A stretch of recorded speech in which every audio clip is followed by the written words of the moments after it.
मिलल बा भतारे काम करे ना हमारे खाली पिए पर उतरल बा, पिए पर उतरल बा।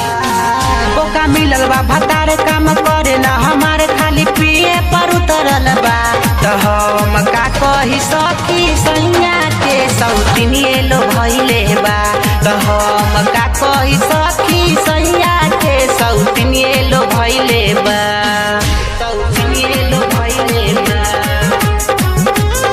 सिंगर सुंदर सुरीला सौतिनिए लो भइले बा।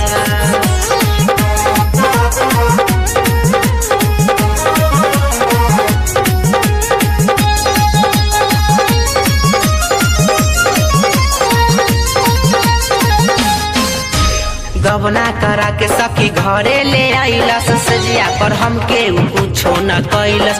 रोजो निकल जाले सौतीन के आसे, हमरा के छोड़ देबे भूखले पियासे, हमरा के छोड़ देबे भूखले पियासे। गबना करा के सखी घरे ले आइलस, सजिया पर हमके कुछो न कैलस। रोजो निकल जाले सौतीन के आसे, हमरा के छोड़ देबे भूखले पियासे। रहे चढ़ल जवानी हम झारे नहीं पानी खाली पिए पर उतरल बा, पिए पर उतरल बा।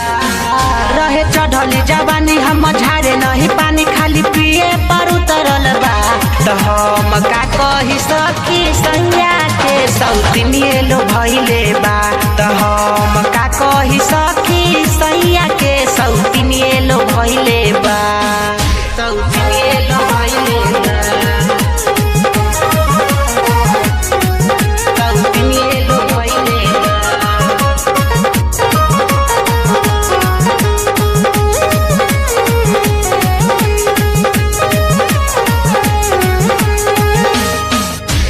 रहे सौतिनिया सैया के फसैले, सुनी के हमारा जिया उड़ गईले। कितनो मनैला पर नहीं मानेले, रातों दिनों सौतिन पर चढ़ेले, रातों दिनों सौतिन पर चढ़ेले। रहे सौतिनिया सैया के फसैले, सुनी के हमारा जिया उड़ गईले। कितनो मनैला पर नहीं मानेले, रातों दिनों सौतिन पर चढ़े। रहे राज तिवारी कहे चंदन बिहारी सुंदर प्रिय पर उतरल बा, प्रिय पर उतरल बा।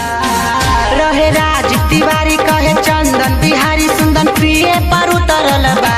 तो हम का कही सखी सैया के सौतिनिए लो भइले बा। तो हम का कही सखी सैया के सौतिनिए लो भइले बा। बोका मिलल बा भतारे काम करे ना हमारे खाली पिए पर उतरल बा। तो हम का कही सखी सैया के सौतिनिए लो भइले बा।